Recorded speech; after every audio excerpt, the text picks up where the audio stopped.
A ditch. A simple hole in the dry earth of Mesopotamia.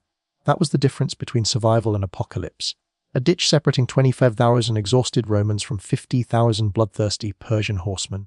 This isn't the story of a battle, it's the story of a deception. How one 25-year-old general used dirt itself as a weapon to humiliate an empire that believed itself invincible.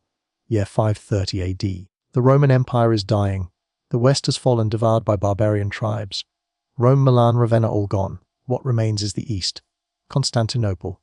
And Emperor Justinian with a dangerous dream. Reconquer what was lost.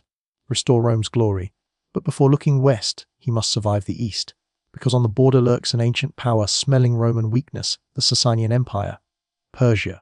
The Persians, led by King of Kings Cavalry, are winning. They've crushed Roman legions again and again. Roman morale, broken Roman commanders, predictable. Roman tactics, obsolete. Justinian needs a miracle. In an act of desperation or genius, he bets the empire's fate on one man, Flavius Belisarius. Belisarius is barely 25 years old, not a veteran hardened by 100 battles. He's a member of the emperor's personal guard. Approach A, total loyalty, but almost zero field experience.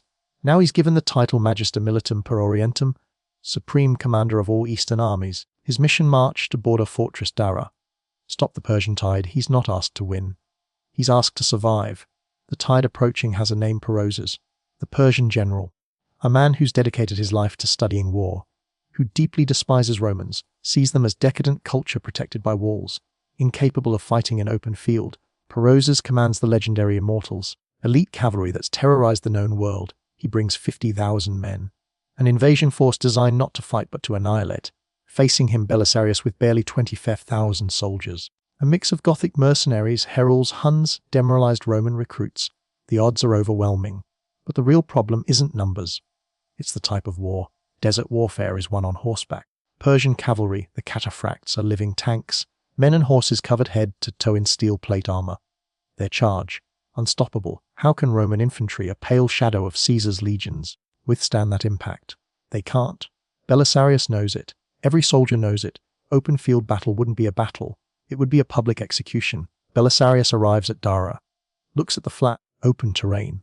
A perfect slaughterhouse for his men. Officers beg him to retreat, hide behind city walls. But Belisarius didn't come to hide. He came to fight. And if terrain doesn't give him advantage, he'll create one. He calls his engineers. Doesn't ask them to build walls. Doesn't ask for stake traps. He asks them to dig. Dig as if their lives depend on it. Because they do. For days under relentless sun, legionaries dig in dust. But this isn't simple defensive trench. It's tactical genius. A deception carved in mud. They dig a main ditch, but leave it strangely open, vulnerable, right in the center. On sides of that central opening, they dig more ditches, but at an angle. Inward, like arms of a crab ready to close. At ends of those hidden arms, out of sight, he positions deadliest troops, herald mercenaries, masters of composite bow on horseback. The plan is madness. Belisarius isn't building defense. He's building a trap, a channel of death, actively inviting Persians to attack his center, which seems weak and unprotected. He's using enemy arrogance as a weapon. Then 50,000 Persians arrive. Horizon darkens with their banners. Ground trembles under cavalry weight. When Perozes sees the battlefield, he mocks a ditch. A scratch in earth. That's the great strategy of Rome's child general. Seems to him an act of cowardice, admission of inferiority. He sends messenger to Belisarius. Message drips with arrogance. Prepare my bath for this afternoon. Not in my camp, but in city of Dara. Demands unconditional surrender. Belisarius's response: silent challenge. His men hold positions. What Perozes doesn't know, that simple ditch he's mocking will become graveyard for 8,000 of his best warriors. Let's find out how. To understand what's about to happen at Dara, you need to know who Belisarius really was. He wasn't born into military greatness. Wasn't descended from famous generals. He was born around 505 AD in Thrace, modern-day Bulgaria, to a modest family. What set him apart? His mind. By age 18, he joined Emperor Justinian's bodyguard, the Excubators, elite unit protecting the emperor's life. When Justin died in 527 AD, his nephew Justinian took the throne. Justinian was a dreamer. Wanted to rebuild Roman Empire to Augustus's glory. But he had a problem: his generals kept losing to Persians. Battle after battle, year after year, Persia was pushing Rome back. In 529 AD, Justinian made a gamble that shocked the military establishment. He promoted 24-year-old Belisarius, basically a bodyguard, to supreme commander of eastern armies. The veterans were furious. A child, leading legions. But Justinian saw something they didn't. Belisarius had something Roman generals hadn't shown in decades: innovation. While other commanders relied on ancient tactics copied from outdated manuals, Belisarius studied enemy. Asked questions. How do Persians think? What do they expect? How can we do the opposite? He understood something fundamental. When you're outnumbered, outmatched in cavalry, inferior in equipment, you can't fight the enemy's battle. You have to make them fight yours. In 530 AD, Persian King Cavadi decided to end this Roman nuisance permanently. He sent massive invasion force under General Perozes.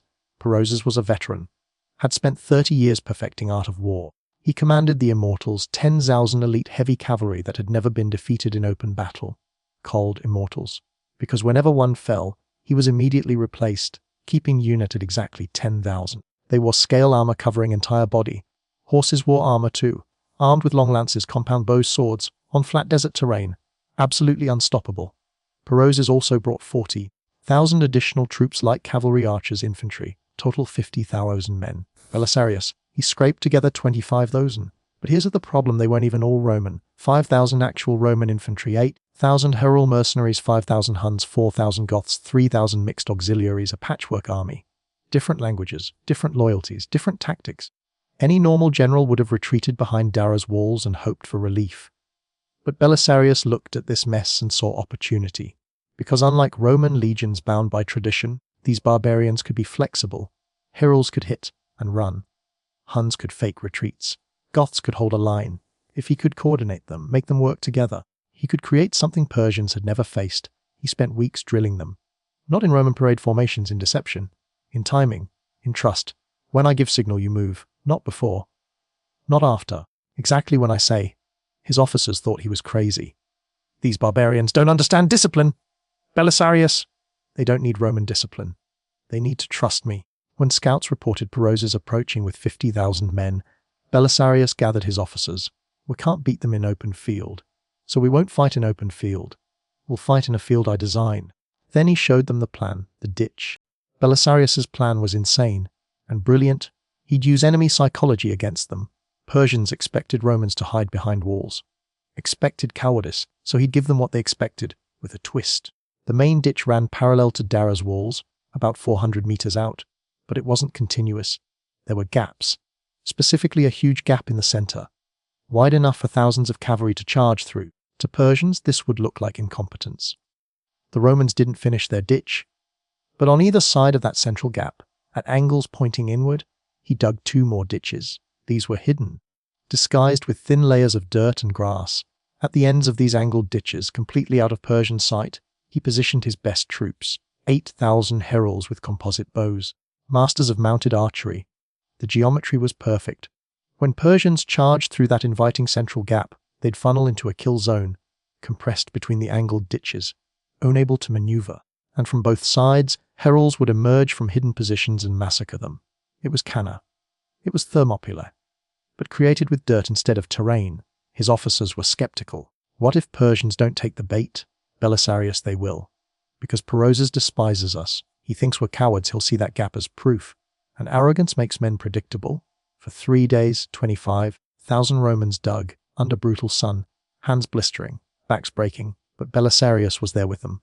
Digging, sweating, every shovel of dirt, he told them. As a Persian, you won't have to fight with your sword. When Persians arrived and saw the ditch, Perozes laughed.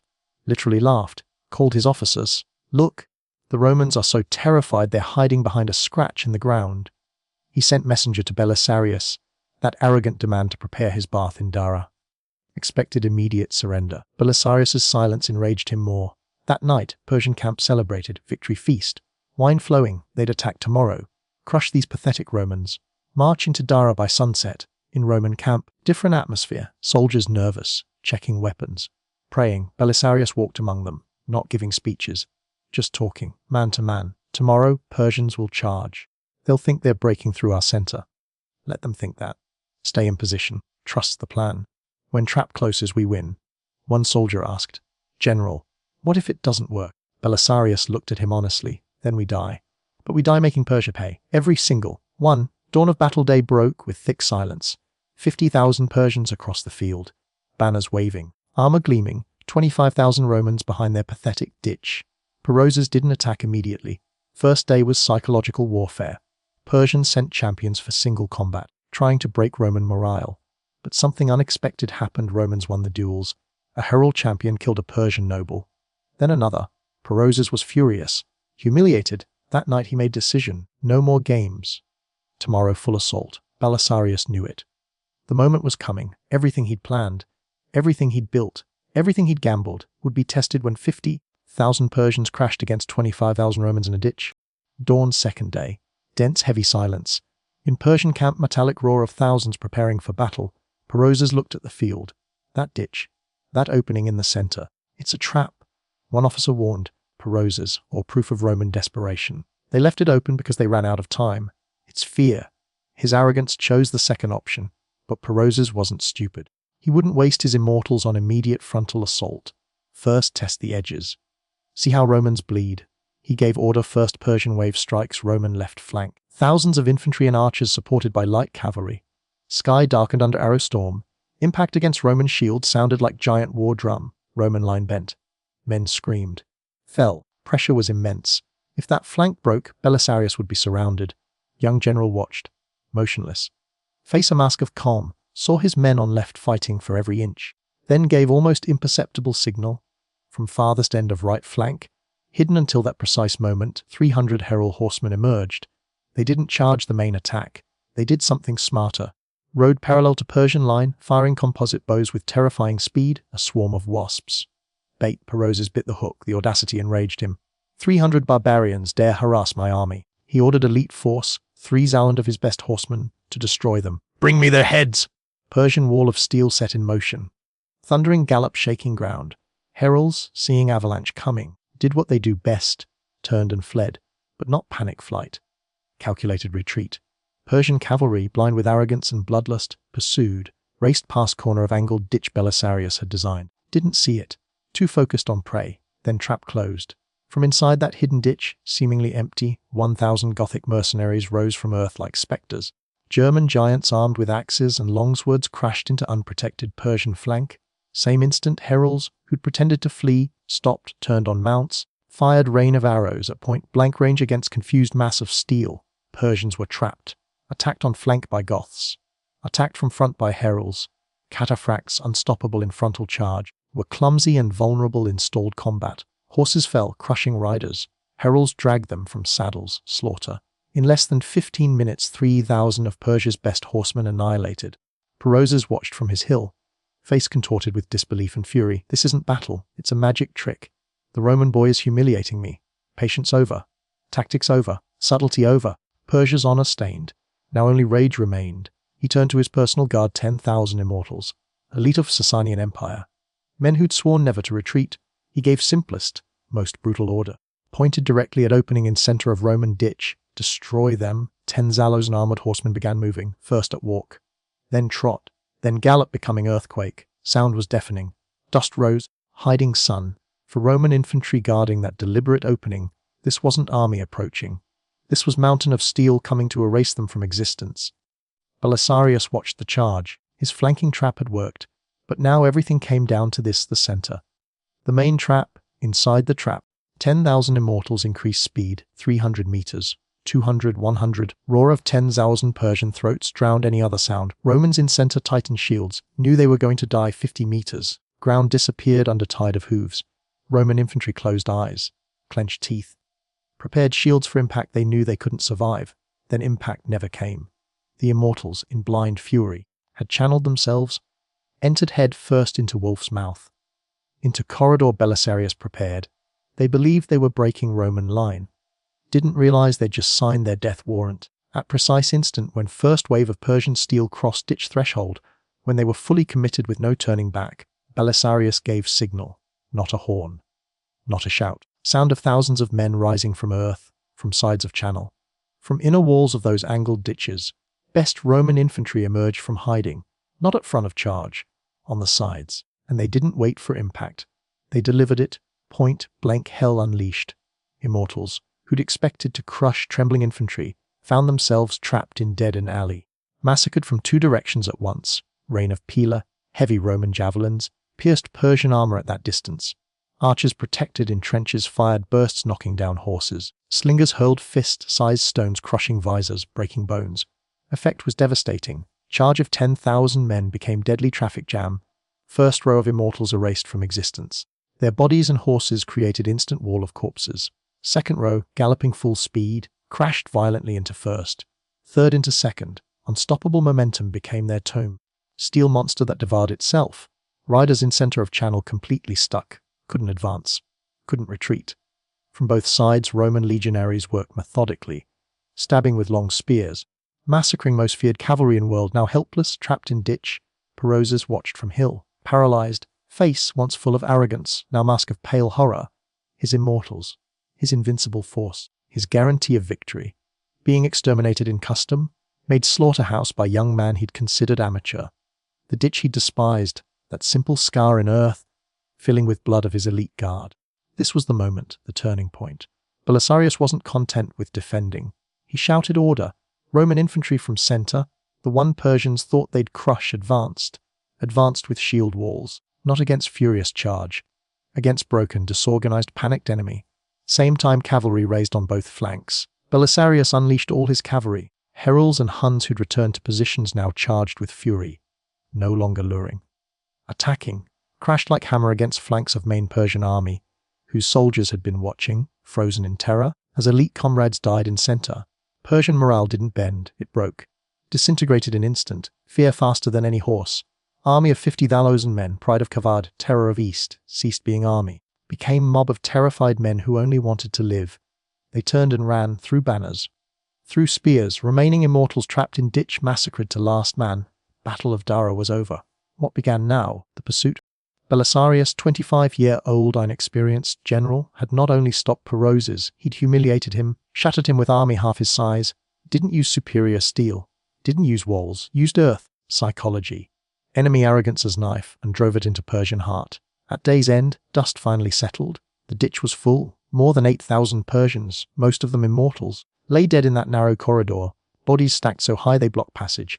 Rest of their army scattered across desert, hunted mercilessly by herald cavalry. Roman casualties, incredibly low. Perhaps 200 dead, 2,000 wounded. Against 8,000 of Persians killed, 5,000 pleb captured. It wasn't just victory, it was statement, announcement that Rome wasn't dead.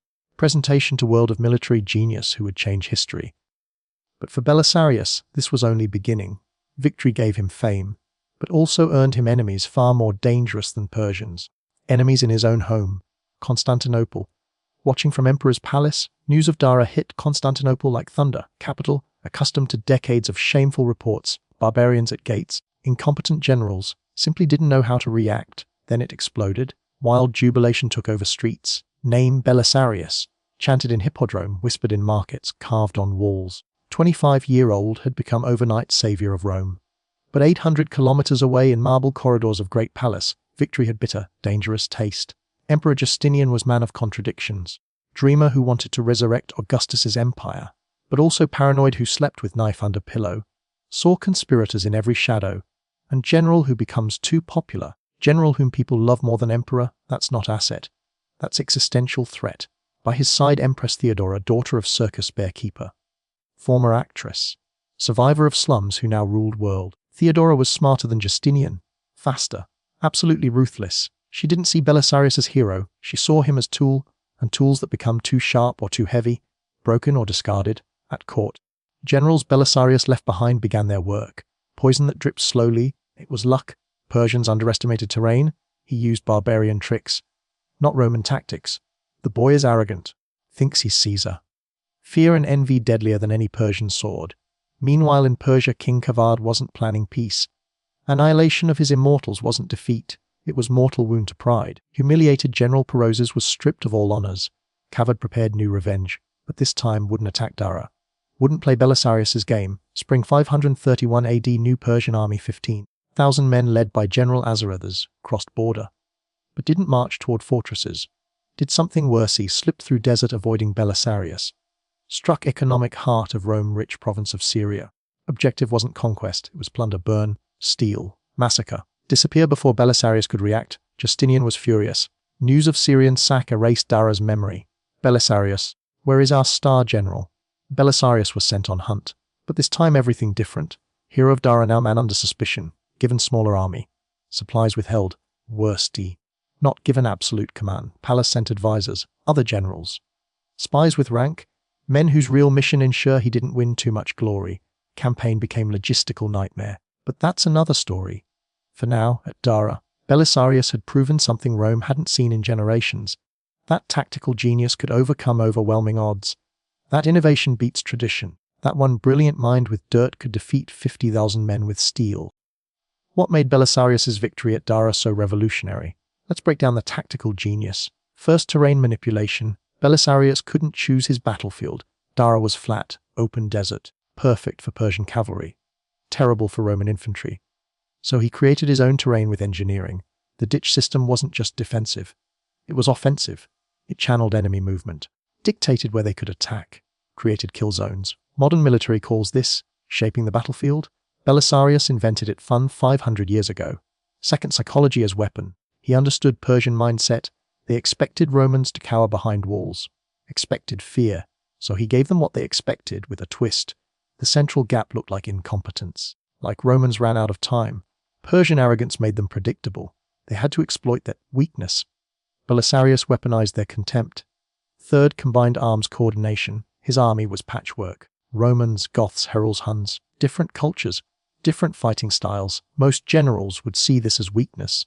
Belisarius saw opportunity, used each group's strengths, a Herul's mobile harassment, feigned retreats, a Goth's heavy shock troops in ambush, the Huns' cavalry pursuit, the Romans' disciplined infantry holding center. He coordinated them like orchestra, each playing different instrument, creating symphony of death. Fourth, timing and deception. The flanking trap worked because of perfect timing. 300 heralds harass, Persians take bait, 3,000 pursue, hidden Goths emerge at exact moment. 1 second too early, Persians see trap, avoid it. 1 second too late, heralds die, trap fails. Belisarius controlled tempo of battle like chess grandmaster. Fifth, exploiting enemy commitment. Once immortals charged into central gap, they were committed. 10 Zalos and horsemen at full gallop can't stop, can't turn. Physics and psychology locked them in. Belisarius waited for point of no return, then sprang trap. This is military genius, understanding not just what enemy can do, but what they can't do once committed. Modern parallels: Ukraine 2022, outnumbered defenders using terrain trenches, anti-tank weapons to channel Russian armor into kill zones. Vietnam, Viet Cong using tunnels, traps, terrain knowledge to defeat technologically superior US forces. Finland 1939, Finns using forests, mobility, terrain to devastate larger Soviet army. All echo Belisarius's principle: when outmatched in resources, be smarter. Use terrain, use psychology. Make enemy fight your battle, not theirs. Let's talk about what happened inside that ditch. The horror of being an immortal that day. Your elite warrior. Best of the best. Trained from childhood. Never known defeat. Your armor cost more than peasant earns in lifetime. Your horse is war machine. Armored, trained, fearless. You're part of 10,000 man unit that's never lost battle. You charge toward Romans. Pathetic infantry cowering behind scratching ground. This will be massacre. Easy victory. You increase speed. 200 meters and 100 meters. You see gap in their defenses. Perfect opening. You funnel through with thousands of comrades. You're winning? Then everything changes.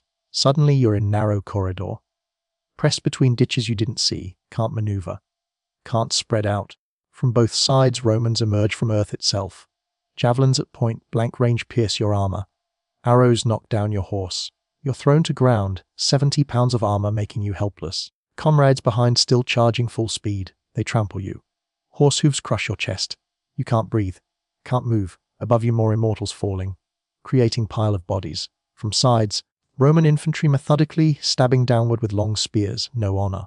No glory. Just industrial slaughter. You die in ditch. Not from single heroic blow. From being crushed by your own comrades while Romans butcher you like cattle. This was fate of 8,000 immortals. Most feared cavalry in world. Reduced to corpses in mud. Their legendary status. Destroyed in one afternoon. The psychological impact on Persia was catastrophic. For generations, immortals had been symbol of Persian invincibility. Their destruction at Dara shattered that myth. Suddenly, Persia seemed beatable. For Rome, it was opposite. For first time in decades, maybe centuries, they'd outsmarted superior enemy. Proven that Roman tactical genius hadn't died with Caesar. It had just been dormant, waiting for right commander. Belisarius had awakened it. After Dara, Belisarius's life changed forever. He returned to Constantinople as hero. People lined streets, cheered his name. Threw flowers. Emperor Justinian publicly embraced him, gave him honors. Privately, different story. Because Justinian had problem, Belisarius was now more popular than emperor himself. In Roman politics, that was death sentence. Empress Theodora saw it clearly. Victorious generals don't retire peacefully. They either become emperors or corpses. She began planning, not his immediate destruction that would make him martyr, but his careful diminishment. The strategy was subtle. First, surround him with advisors, actually spies reporting to palace. Second, give him difficult campaigns but withhold resources. Third, if he won, claim credit belonged to emperor's strategy. If he lost, blame him personally. Fourth, never let him consolidate power. Move him constantly between fronts. It worked.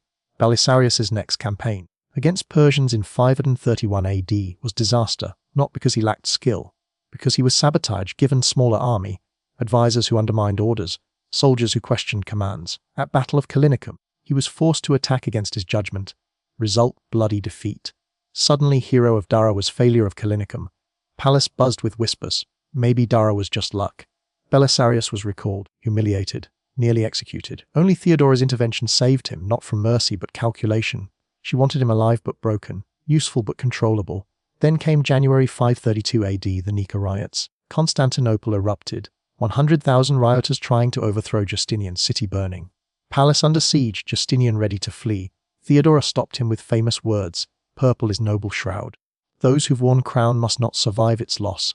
Then turned to Belisarius. In this, Belisarius took 3,000 loyal troops, entered Hippodrome where rioters gathered.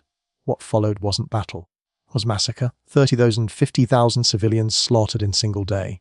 Belisarius, hero of Dara who'd saved Rome from Persians, now butcher of Hippodrome who'd saved Justinian from his own people. He'd proven his loyalty in blood and purchased his redemption. Because after Nika, Justinian needed him again, this time not to defend east from Persians, but to conquer west from Vandals. Belisarius would go on to reconquer North Africa from Vandal Kingdom, recapture Italy from Ostrogoths, defeat Goths at Rome, Ravenna, Milan, all with armies smaller than enemy, all using same principles he demonstrated at Dara: innovation over tradition, psychology over brute force, terrain manipulation, combined arms. He became greatest general of his age, but never forgot. His genius made him valuable and dangerous. He died in 565 AD, same year as Justinian died in, but not on battlefield, not executed for treason, because he'd learned lesson in Rome. Being too successful was more dangerous than any Persian sword. What can we learn from Belisarius 500 years later? Lesson: fronting constraints breed innovation. Belisarius didn't have superior army, superior cavalry, superior equipment, so he got creative. Couldn't match Persian mobility. Used terrain to neutralize it. Couldn't afford heavy cavalry. Use psychology to make enemy overconfident. Modern parallel startups beating corporations. Underdogs beating favorites. When you can't compete on resources, compete on innovation. Lesson 20: know your enemy better than they know themselves. Belisarius studied Persian psychology, understood their arrogance, their contempt for Roman infantry, used those assumptions against them. Modern parallel: every competitive advantage comes from seeing what opponent can't or won't see. Lesson 3: make enemy fight your battle. Persians wanted open field cavalry battle. Belisarius forced them into narrow ditch where cavalry was liability, made their strength irrelevant, made their weakness critical. Modern parallel: don't accept framing opponent gives you. Reframe the competition entirely. Lesson 40: perfect execution beats perfect plan. Dara trap only worked because of precise timing. If heralds emerged 1 minute early or late, Persians would have adapted. If Goths ambushed before Persians fully committed, trap would fail. Execution matters more than strategy. Lesson 50: success creates enemies. Belisarius's victory made him target, not from Persians, from his own court. Success threatens people, makes you dangerous. Modern parallel: office politics, corporate backstabbing, tall poppy syndrome. Being too good makes you threat, even to people who should want you to succeed. Belisarius navigated this by absolute loyalty to Justinian, sharing credit widely, where accepting humiliation when necessary, approving usefulness repeatedly. He survived because he made himself indispensable without becoming threat.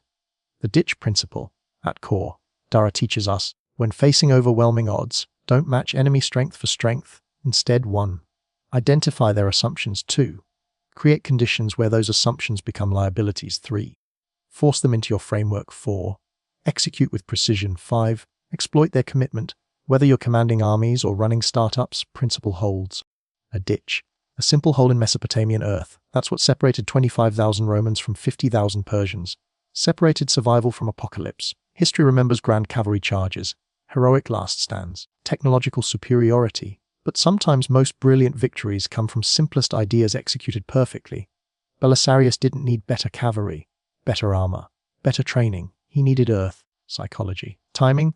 He understood something timeless: brain beats muscle, strategy beats strength, innovation beats tradition. One 25-year-old general with a shovel defeated 50,000 warriors with steel, not through superior force, through superior thought. The Immortals, legendary elite who terrorized known world for generations, died in a ditch because their general was too arrogant to see a trap. Belisarius knew arrogance is the gap in every armor. At Dara he proved it. 8,000 Persians dead. Roman casualties minimal, but real victory wasn't tactical, was psychological. Showed Rome that being outnumbered didn't mean being outmatched. Showed Persia that they're invincible. Cavalry could be beaten by dirt and discipline. Changed how both empires saw warfare. For next 20 years, Belisarius used same principles. Africa, Italy. Countless campaigns, always outnumbered, always underfunded, always victorious, until politics did what Persians, Vandals, Goths couldn't, brought him down. Because in end, his greatest enemy wasn't across battlefield, was behind him, in his own palace. But that's lesson for another time. For now, remember the ditch. Remember that 25-year-old who looked at impossible odds and said, "If terrain doesn't favor me, I'll create terrain that does." Remember that genius isn't about resources, it's about seeing what others can't see. Doing what others won't do. One simple ditch changed history. What simple solution are you overlooking?